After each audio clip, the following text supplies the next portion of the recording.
નમસ્કાર વિદ્યાર્થી મિત્રો, ઘરશાળા બુનિયાદી શિક્ષણ વિભાગની યુટ્યુબ ચેનલમાં હું મકવાણા દર્શના આપ સૌનું સ્વાગત કરું છું. બાળ મિત્રો, છેલ્લે આપણે ધોરણ 4માં આપણું જે 5મું બાલગીત છે ધમક ધમક આતા હાથી એના વિશે અભ્યાસ કરતા હતા, જેમાં આપણે અભ્યાસના પ્રશ્ન નંબર 3 સુધી ભણી ચૂક્યા છીએ. હવે ત્યાંથી આગળ પ્રશ્ન નંબર 4 કહ્યું છે આપણને કે ચિત્ર કે આધાર પર કહાની કહીએ, એટલે કે ચિત્રના આધારે વાર્તા કહો. અહીંયા આપણને એવું નથી કહ્યું કે વાર્તા લખો, માત્ર આપણે કહેવાની જ છે.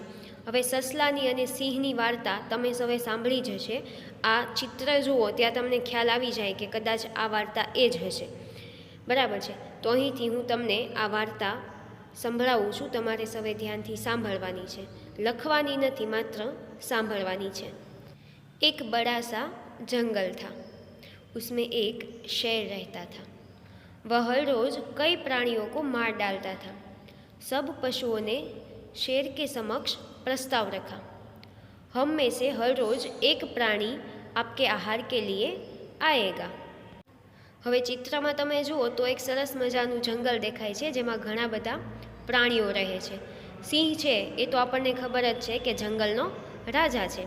તો હવે બનતું હતું એવું કે દરરોજ સિંહ છે ને એ બધા પ્રાણીઓનો શિકાર કરતો હતો, એક પછી એક. તો બધા પ્રાણીઓએ નક્કી કર્યું કે તમારે અમારો શિકાર નહીં કરવાનો, કે અમે રોજ અમારો વારો આવશે ને એ પ્રમાણે અમે રોજ તમારી પાસે આવી જઈશું. પછી જે પ્રાણી તમારી આગળ આવે એનો તમારે શિકાર કરીને ખાઈ લેવાનું. એવું આ પહેલાં ચિત્રમાં આપણને કહ્યું છે. આગળ વધી હવે આપણે. शेर ने प्राणियों का प्रस्ताव मान लिया. दूसरे दिन एक चतुर खरगोश शेर के पास युक्तिपूर्वक देर से गया. शेर ने गुस्से से पूछा, क्यों देर से आए? मैं कब का भूखा हूँ. હવે બધા પ્રાણીઓએ નક્કી કર્યું હતું કે અમારામાંથી રોજ કોઈ પ્રાણી તમારી પાસે આવશે. એવામાં એક દિવસ સસલાનો વારો આવ્યો. સસલું હતું હોશિયાર, ચતુર હતું. તો એ યુક્તિપૂર્વક એટલે કે ચાઈને એ સિંહ પાસે મોડો જાય છે, સમય જતો નથી. એટલે જ્યારે એ જાય છે તો સિંહ ગુસ્સે થઈ જાય છે અને કહે છે કે એટલું બધું મોડું કેમ કર્યું, હું ક્યારનો ભૂખ્યો છું. તો સસલો એને શું જવાબ આપે છે એ હવે આપણે આગળના ચિત્ર દ્વારા જોઈએ. खरगोश ने उत्तर दिया, मैं आ ही रहा था. कुएं के पास एक दूसरा शेर मिल गया जो मुझे खाना चाहता था. मैं दुम दबाकर जान बचाते हुए आपके पास पहुंचा हूँ. તો સિંહે જ્યારે સસલાને પૂછ્યું કે એટલું બધું મોડું કેમ કરી દીધું, તો સસલાએ એને જવાબ આપ્યો કે હું તમારી પાસે જ આવતો હતો, તો રસ્તામાં કૂવા પાસે મને એક તમારી જેવો બીજો સિંહ મળી ગયો જે મને ખાવા માંગતો હતો, પણ હું ત્યાંથી જાન બચાવીને એટલે કે મારો જીવ બચાવીને તમારી પાસે આવ્યો છું. હવે સસલાએ આવું કીધું એટલે સિંહ છે એ ગુસ્સે થઈ જાય છે અને કહે છે ખરગોશને. शेरને गुस्से से खरगोश को कहा, चल मुझे दिखा कहाँ है दूसरा शेर, मैं उसे मार डालूंगा. खरगोश शेर को कुएं की जगह पर ले गया. शेर ने कुएं में देखा तो अपनी ही परछाई को दूसरा शेर समझकर दहाड़ते हुए वह कुएं में कूदा और डूबकर मर गया. તો જ્યારે સસલું છે એને કૂવા પાસે લઈ જાય છે તો તમે વિદ્યાર્થી મિત્રો ઘણી વખત જોયું હોય તો પાણીમાં છે ને આપણું ચિત્ર દેખાય. પાણી જો સ્થિર હોય તો એમાં આપણું ચિત્ર દેખાય. તો એવી રીતે સિંહને પણ પોતાનું ચિત્ર દેખાય છે અને એને એવું લાગે છે કે આ મારી જેવો બીજો કોઈક સિંહ છે. એટલે એ જોરથી ત્રાડ નાખે છે અને કૂવામાં કૂદકો મારે છે. જેવો કૂદકો મારે છે એવો સિંહ છે એ ડૂબીને મરી જાય છે. તો આવી રીતે સસલાએ પોતાની ચતુરાઈથી બધા જ પ્રાણીનો જીવ બચાવી લીધો. ત્યાર પછી હવે આપણે આગળ જોઈએ તો સ્વાધ્યાયના પ્રશ્નો.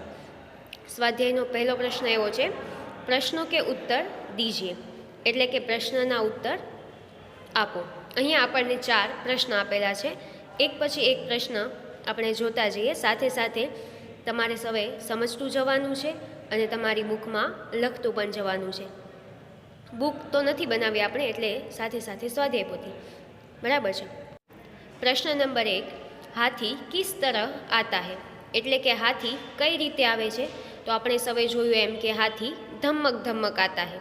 તો तो पहलाना जवाबमां आवे हाथी धमक धमक आता है। बीजू छे नहाने के लिए हाथी सूंड में क्या भरता है, तो के पाणी भरतो हतो सूंढमां, जे आपणे सवे बालगीतमां जोयुं। तो बीजाना जवाबमां आवे के नहाने के लिए हाथी सूंड में पानी भरता है। त्रीजू हाथी क्या खाकर बताता नहीं है, एटले के हाथी शुं खाईने नथी जणावतो, तो के केळा। बराबर, तो त्रीजाना जवाबमां आवशे हाथी केले खाकर बताता नहीं है। चौथुं छे हाथी पानी कहाँ डालता है क्यों, एटले के हाथी पाणी क्यां ढोळे छे अने शा माटे, तो के पोताना शरीर पर। शुं काम, तो के नाहवा माटे। तो चौथाना जवाबमां आवे हाथी पानी शरीर पर नहाने के लिए डालता है। आगळ प्रश्न नंबर 2 छे चित्र में हाथी के कुछ अंग नहीं है, उन्हें पूर्ण कीजिए एवं चित्र में रंग भरिए। एटले के अहींया तमने एक हाथीनुं चित्र आप्युं छे अने तमे जुओ तो हाथीना अमुक अंगो छे ए अहींया नथी दोरेला। एक तो जुओ हाथीनो कान नथी, पछी हाथीनो छेल्लो पग नथी, एनी पूंछ नथी। तो ए बधुं पहेला तमारे दोरवानुं छे अने त्यार पछी एमां सरस मजानो रंग पूरवानो छे। तो आ तमारुं एक होमवर्क रहेशे। हवे अहींया स्वाध्यायना प्रश्न पूरा थाय छे, साथे साथे आपणे स्वाध्याय पोथीनुं लेखन पण करवानुं छे। हवे तमे सौ तमारी स्वाध्याय पोथी खुल्ली राखो अने तेमां हूँ अहींथी तमने समजावती जाऊँ ए प्रमाणे जवाब लखता जाओ। तो एक तो याद राखवानुं के धमक धमक आता हाथी आ बालगीत कोणे लख्युं छे, तो प्रयाग शुक्ल। ई नाम एक याद राखवानुं छे। प्रश्न नंबर 1 छे निम्नलिखित प्रश्नों के उत्तर के लिए दिए गए विकल्पों में से सही विकल्प चुनकर उसका क्रम अक्षर बॉक्स में लिखिए। एटले के विकल्पोमांथी साचो विकल्प पसंद करीने तमारे सामेना बॉक्समां लखवानुं छे। जोईए आपणे पहेलुं पृथ्वी पर हाथी कैसा प्राणी है, छोटा बड़ा या नाटा। तो हाथी छे ए मोटुं प्राणी छे, बराबर छे। तो सामेना बॉक्समां लखीशुं ब एटले के बड़ा प्राणी। बीजू हाथी कैसे आता जाता है, तो धमक धमक। तो बीजामां लखीशुं अ। त्रीजू हाथी क्या उठाता गिराता है, तो कि हाथी छे ए पोतानी सूंढ उठावतो अने नीचे पछाड़तो। तो त्रीजामां आवशे अ। चौथुं छे हाथी शाकाहारी है या मांसाहारी, एटले के हाथी शाकाहारी छे के पछी मांसाहारी। शाकाहारी कोने कहेवाय के जे शाकभाजी छे, फळ छे, एवुं बधुं जमता होय ए शाकाहारी। ज्यारे मांसाहारी कोने कहेवाय, तो के जे पोताना खोराकमां मांसनो उपयोग करता होय, तो ए बधा मांसाहारी। तो हाथी छे ए शाकाहारी छे। तो चौथामां आवशे ब। पांचमुं छे हाथी की कितनी आंखें होती है, तो कि हाथी ने भाई 2 आँखों होय, बधा प्राणीओने 2 ज आँखों होय। तो पांचमामां लखीशुं ब। प्रश्न नंबर 2 निम्न चित्रों के आधार पर क्रियाएं लिखिए। एटले के अहींया तमने चित्र आप्या छे एना आधारे तमारे क्रियाओ लखवानी छे। आ आपणे अभ्यासना प्रश्नमा जोयुं छे, जेमां आपणे शुं कह्युं हतुं के अभिनय करो। कपड़ा धोवानो, हसवानो, रोवानो अने फटाकड़ा फोड़वानो आपणे अभिनय करवानुं कह्युं हतुं। ज्यारे अहींया शुं कह्युं छे के क्रियाओ लखो। तो पहेलुं चित्र तमे जुओ तो एक स्त्री छे ए कपड़ा धोई रही छे, तो त्यां नीचे लखवानुं कपड़े धोना। बीजी क्रिया छे ए हसवानी छे, तो त्यां लखवानुं हसना। त्रीजी छे ए रोवानी छे, तो त्यां लखवानुं रोना। अने छेल्ली छे तमे जुओ तो एक छोकरो अने छोकरी फटाकड़ा फोड़ी रह्या होय एवुं आपणने देखाय छे, तो त्यां लखवानुं पटाखे छोड़ना। त्यार पछी तमारी स्वाध्याय पोथीमां प्रश्न नंबर 3 छे निम्नलिखित प्रश्नों के उत्तर एक एक वाक्य में लिखिए। तो जोईए आपणे अहींया तमने 10 जेटला प्रश्न आपेला छे, एक पछी एक हूँ अहींथी तमने कहेती जाऊँ छूं। साथे साथे तमारे स्वाध्याय पोथीमां लखतुं पण जवानुं छे। प्रश्न 1 छे हाथी पानी कहाँ डालता है क्यों। स्वाध्यायमां प्रश्न आवी गयो कि हाथी पाणी क्यां नाखे छे अने शा माटे, तो के पोताना शरीर पर नहावा माटे। तो पहेलाना जवाबमां आवे हाथी पानी शरीर पर नहाने के लिए डालता है। बीजू नहाने के लिए हाथी सूंड में क्या भरता है, तो के पानी। तो बीजा जवाब में आपणे लखवानुं छे कि नहाने के लिए हाथी सूंड में पानी भरता है। त्रीजू छे हाथी किस तरह आता है, एटले के हाथी कई रीते आवे छे, तो કે ધમક ધમક. તો ત્રીજામાં લખવાનું હાથી ધમક ધમક આતા હે.